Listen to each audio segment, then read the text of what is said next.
Welcome to Sweet Life Beat Life. We hope this video helps. In this video, I will explain how to use a PS4 controller on a Mac. We will begin by exploring the two primary connection methods for your controller. You can easily connect it directly with a USB cable, providing a stable, immediate connection. Alternatively, for more freedom, you can opt for the wireless convenience of Bluetooth.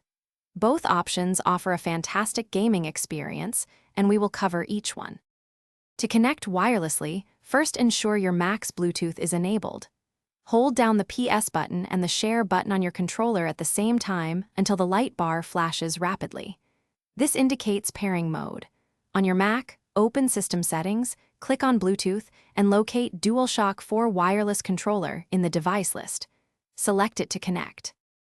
Once connected, it is vital to test your controller's functionality right away.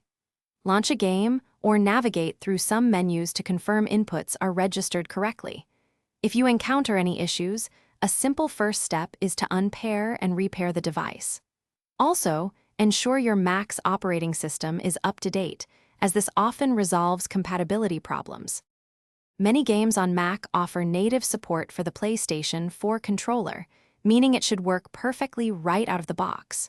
For more advanced users, or if a game does not fully recognize the controller, third-party mapping software is available.